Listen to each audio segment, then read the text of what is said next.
I started working the night shift at Walmart about 6 weeks ago. It was supposed to be a temporary thing, just enough to get through a rough patch with rent and bills. I figured overnight stocking would be quiet. Peaceful even, no customers, no supervisors hovering over your shoulder. Just me, a cart full of inventory, and a playlist to keep me sane. For the first week, it was exactly that. Long hours, yes, but simple work. Put the items on the shelves. Check the inventory sheet, move to the next aisle. I didn't talk to many people besides Jamal, a mid-30s guy who'd been working there for over a year. He mostly kept to himself but was quick with jokes and always warned me about aisle 9. At first I thought he was just messing with the new guy. Every job has its inside jokes and fake ghost stories. Just don't volunteer to restock aisle 9 after midnight. He'd say with a half smile, "You hear things back there." I'd laugh it off, but when I actually was assigned to aisle 9 during my second week, something about it felt wrong. It wasn't the products, it was just bleach. Paper towels, toilet cleaner. Basic stuff, but the aisle itself always felt colder. The lights overhead buzzed louder. And there was this weird, almost metallic smell in the air that never went away, no matter how often they cleaned the floors.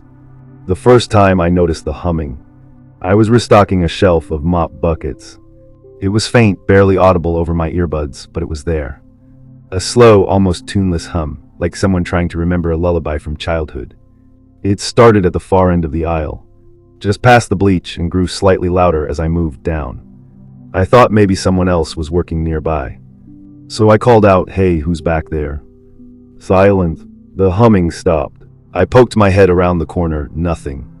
Empty shelves, no footsteps, no cartwheels, no echo of movement. The rest of the shift passed without incident. But when I mentioned the humming to Jamal the next day during our break, his face lost all expression. "You heard it too?" he asked, leaning in. "Yeah, creepy, but probably just an air vent or something," I shrugged. He shook his head. "No man, you don't understand. That aisle's messed up. People quit after hearing that humming. Some say it gets inside your head. That it's not just noise, it's something calling you." I gave a nervous laugh, hoping he'd crack a smile and admit it was a joke. But he didn't. He looked dead serious. "Don't follow the humming," he said quietly. "If it ever starts again, just walk away." I tried to ignore it. Weeks passed, the humming didn't return. I chalked it up to being tired or letting stories get to my head. But on Tuesday night, exactly 1 month after I first heard it, I was assigned aisle 9 again. Everything was fine at first, the usual smell, the buzzing lights. I was loading packs of bleach onto the lower shelves when I heard it again. The humming, faint but clearer this time. And it wasn't coming from the ceiling or the vents. It was coming from the floor. Not below it, from it, as if the concrete itself was vibrating with the tune. Like someone was humming through the tile. It didn't sound human anymore. It had this strange distortion, like it was being played on a broken radio stuck between two stations. I stood up straight, every hair on my neck rising. My cart was full of merchandise, but I left it there and backed slowly out of the aisle. That's when the lights flickered, not just in aisle 9, but down the entire row. One by one, like a ripple, a few bulbs popped and sparked overhead. The humming stopped, and a single product, a bottle of floor cleaner, fell from the top shelf behind me and shattered. I didn't turn around. I ran straight to the break room. Jamal was inside, scrolling on his phone. I must have looked pale because the second he saw me, he set it down and stood up. "You heard it again," he said. I nodded. It was louder this time. He didn't say anything else, just grabbed his coat and said, "We're leaving early tonight." I didn't sleep that night. Even after Jamal dropped me off and promised he'd tell management, we cut the shift short because of electrical problems. I couldn't shake that humming. Not out loud, but in my head, faint. Lingering like something buried deep in my memory, refusing to leave. At 3 a.m., I was still on the couch with every light on. I'd closed all the blinds and double-locked the door. I tried watching dumb sitcoms on Netflix just to drown out the unease. But even the laugh tracks felt off. My eyes would drift toward the shadows between the furniture, waiting for something to move. I couldn't explain it, but it felt like the aisle had followed me home.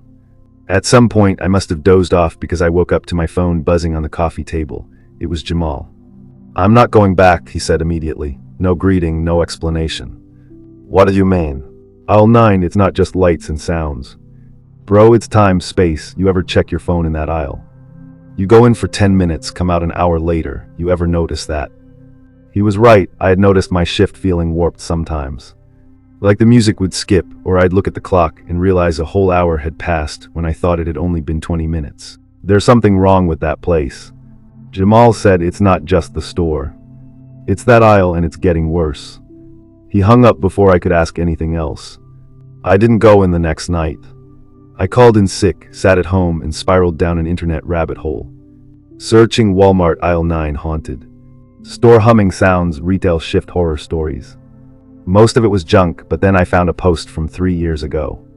From a now deleted account, the title was, "Don't work the night shift at Walmart if they assign you cleaning supplies." It described the same symptoms.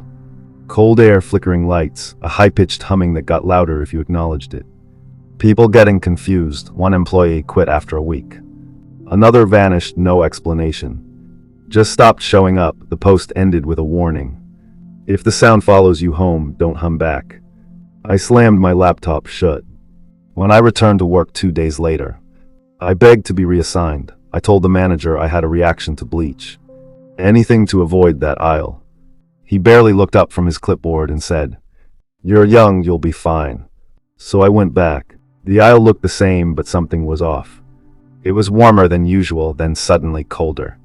The lights flickered even when I didn't move. I took a deep breath and started stalking, just trying to keep my head down. That's when I saw it. A shopping cart. Not one of ours, older, rusted. No label, no scanner code, just sitting there halfway down the aisle. Filled with bleach, ammonia, sponges. All the stuff I had just stocked. But I hadn't brought it there. And there were no customers on night shift. I approached it cautiously. One of the wheels was twisted, and it made this slow, dragging sound as I pushed it slightly. It creaked like it hadn't been moved in years. I was about to push it aside when I heard something. The humming again, but it wasn't coming from above or behind. It was coming from the cart. I leaned in. The sound was definitely inside the pile of cleaning bottles. I thought maybe it was a faulty Bluetooth speaker or a hidden walkie. But then I heard another sound layered beneath it, wet, shallow breathing. I froze. It was faint, but definitely human. I slowly backed away, turned the corner to grab a manager, but when I returned, the cart was gone. I didn't sleep again that night. Every time I closed my eyes, I saw shelves that stretched into the dark, endlessly stocked with bleach and empty spray bottles. The humming echoed through the aisles, but now it wasn't just noise. There were words underneath it. Whispers in a language I couldn't understand. Ancient, rhythmic, looping like a chant. When I woke up drenched in sweat, for a full minute I thought I was still there. The air smelled like disinfectant, and the humming hadn't stopped. The next day I was exhausted but had no choice. I had to work. I asked again if I could switch aisles, but the manager just shrugged. "It's the schedule, deal with it." That night I walked down to aisle 9 with my cart. Trying to keep my head down, the humming started almost immediately. Low and insistent, I told myself it was nothing, just my nerves. But then I saw her. Standing at the far end of the aisle was the same girl from the break room. Long black hair, faded Walmart vest. No name tag, her eyes were hollow black holes, and her lips pulled back in a slow, unnatural smile. She didn't move. She just watched. My heart slammed in my chest. I wanted to run but felt frozen. The humming grew louder, wrapping around me like a coil tightening. I could feel it in my bones. I wanted to scream. Instead, I tried to back away slowly. Suddenly, the shelves around me started to shift. They stretched upward, the aisle growing impossibly long and narrow. Boxes began falling from the shelves, shattering on the floor. The humming became a chant. The girl's mouth opened unnaturally wide, and she whispered, "You took the restock." I had no idea what she meant. I bolted, but the aisle wouldn't end. I ran past the same shelves. The same flickering lights, the same products over and over again. I screamed until my throat burned. And then suddenly I was outside the store, gasping for air, drenched in sweat. The humming faded into the night. I never went back to aisle 9. I asked for a transfer to the registers. I still hear the humming sometimes, in the silence of my apartment when I'm trying to sleep. And I know the restock never really ended. I just started the night shift job at Walmart. It wasn't glamorous, but it paid the bills. For the first couple of weeks, it was uneventful, stacking shelves, scanning items and restocking carts in the quiet, dimly lit store. The fluorescent lights buzzed overhead, and the hum of the freezers in the distance was the only sound besides my footsteps. Then the weird stuff began. It started with the back stockroom, the maze of boxes and pallets behind the scenes. I was told to organize shipments and move stock for the front aisles. It was cramped and smelled of cardboard and plastic wrap. No one else was usually back there at night, except me and sometimes Jamal, the veteran stocker. One night while arranging boxes, I heard footsteps behind me, slow, deliberate and steady, not like the echo of carts or rolling crates, but real footsteps. I turned quickly, but the space was empty, only rows of pallets and shadows. I called out, "Hello." No answer. I shrugged it off and kept working. But every time I turned around, the footsteps stopped. Every time I paused, they started again. It got worse when I noticed a flicker of movement, a shadow darting just beyond my vision, vanishing when I tried to look directly. I told Jamal about it. He gave me a grim look and said, "You're seeing things or you're not paying attention. Back here's quiet, but it messes with your head after a while." I didn't want to believe him, but the footsteps and shadows wouldn't stop. One night, as I wheeled a cart back to the main floor, the overhead lights flickered and went out. I was plunged into darkness, my heart pounded. A faint whisper came from behind the pallets, so soft I barely heard it. "Help me." I spun around, nothing. Emergency lights buzzed on, casting eerie red glows across the stockroom. I ran out as fast as I could. After that, I started hearing more noises, humming.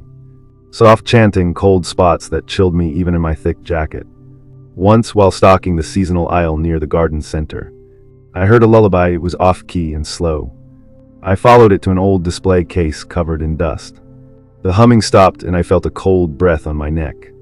I spun around, nothing. Lights flickered again. I wanted to quit, told the manager I felt sick, hoping to switch aisles, but he just shrugged and said, "You're fine, tough it out." Then I found the note taped under the checkout counter. It read, "Don't trust the restock." I showed it to Jamal. His face went pale. He told me about a former employee who vanished while working the night shift. Rumors said she got trapped between aisles, lost in some endless loop of shelves. The aisles sometimes shifted, trapping people forever. I laughed nervously. Then the humming returned, louder. It came from inside a pallet. I checked and found an old Walmart vest, stained dark inside a cracked box. A whisper floated from the shadows, "Join us." I dropped the box and ran. I quit the next day. I still hear the humming in my dreams, sometimes passing Walmart during the day.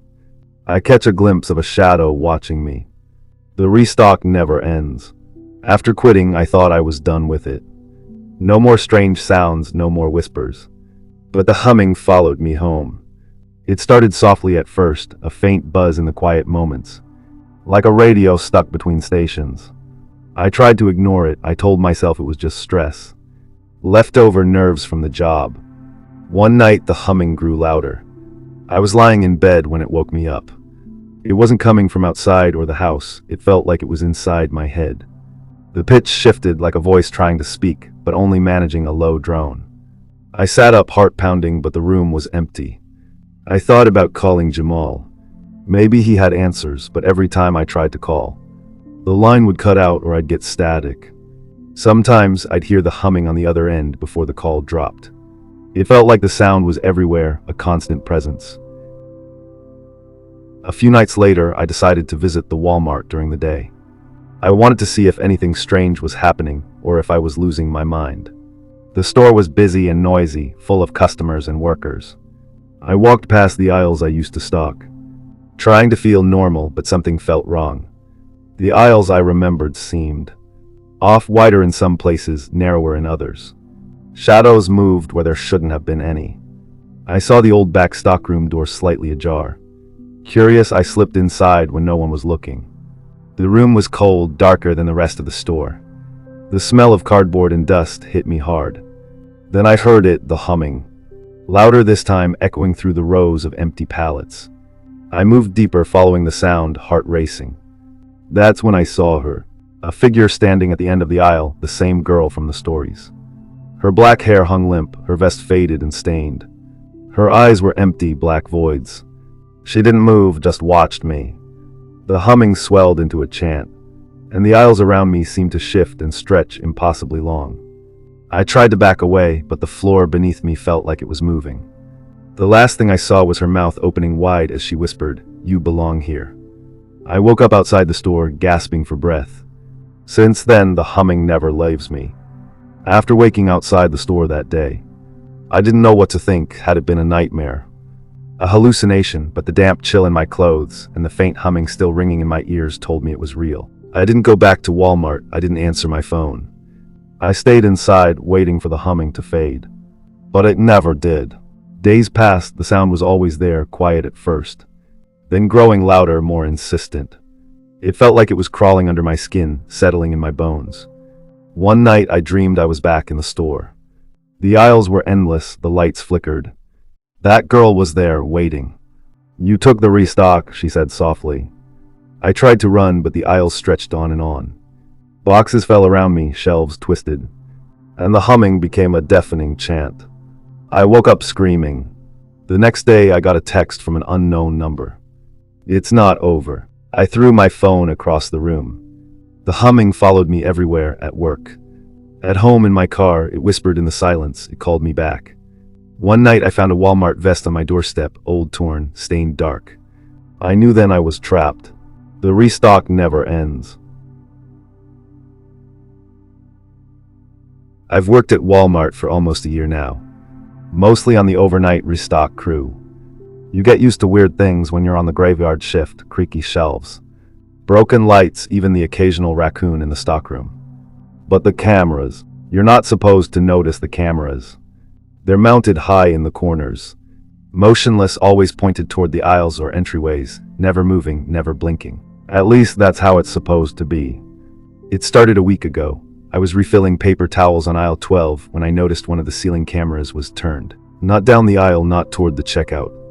It was pointed directly at me. I froze. There was no way it could have moved on its own. Those cameras are locked in place, unless someone in the back security room manually rotates them. And even then they move slow and loud. I waved, kind of joking to myself, thinking maybe the security guy was bored.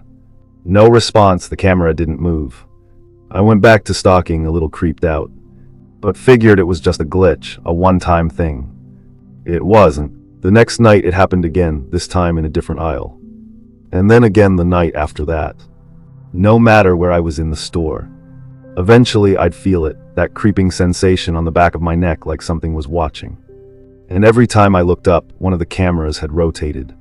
Not just toward my aisle, but directly at me. I finally asked Miguel, the guy who watches the cameras overnight, if he was messing with me. He looked confused. "I haven't moved anything all week. Half those cameras don't even rotate anymore," he said. Then he frowned. "You said they're pointing at you." I nodded, always at me, like it's tracking me. He didn't laugh, in fact, he looked a little pale. "That's not possible," he muttered, then turned back to his monitor. "But I'll check last night's footage."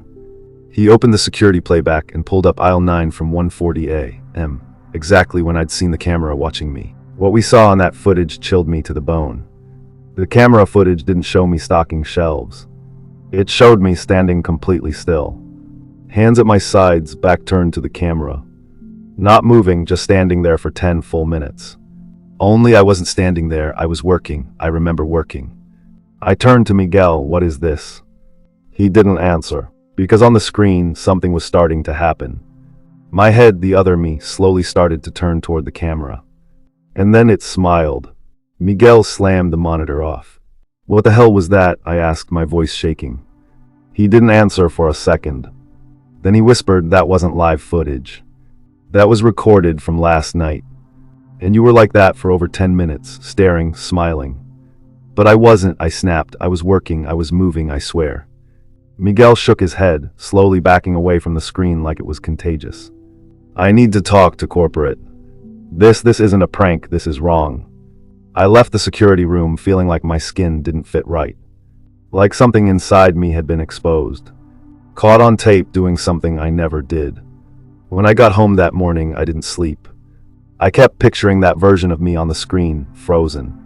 Still smiling like a puppet. I called in sick the next night, and the night after that.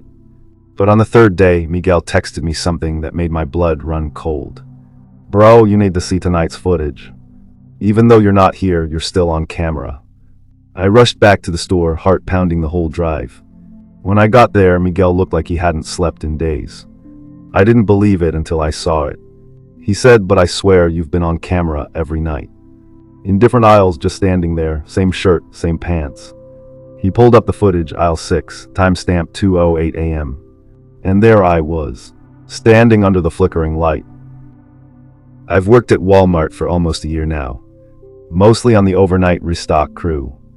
You get used to weird things when you're on the graveyard shift, creaky shelves, broken lights, even the occasional raccoon in the stockroom. But the cameras, you're not supposed to notice the cameras. They're mounted high in the corners, motionless, always pointed toward the aisles or entryways, never moving, never blinking. At least that's how it's supposed to be. It started a week ago. I was refilling paper towels on aisle 12 when I noticed one of the ceiling cameras was turned. Not down the aisle, not toward the checkout. It was pointed directly at me. I froze. There was no way it could have moved on its own. Those cameras are locked in place, unless someone in the back security room manually rotates them. And even then they move slow and loud. I waved, kind of joking to myself, thinking maybe the security guy was bored. No response, the camera didn't move. I went back to stalking, a little creeped out, but figured it was just a glitch, a one-time thing. It wasn't. The next night it happened again, this time in a different aisle. And then again the night after that. No matter where I was in the store. Eventually I'd feel it, that creeping sensation on the back of my neck like something was watching. And every time I looked up, one of the cameras had rotated. Not just toward my aisle, but directly at me. I finally asked Miguel, the guy who watches the cameras overnight, if he was messing with me. He looked confused. I haven't moved anything all week. Half those cameras don't even rotate anymore, he said. Then he frowned. You said they're pointing at you. I nodded, always at me, like it's tracking me. He didn't laugh, in fact, he looked a little pale. That's not possible, he muttered, then turned back to his monitor. But I'll check last night's footage. He opened the security playback and pulled up aisle 9 from 1:40 a.m., exactly when I'd seen the camera watching me.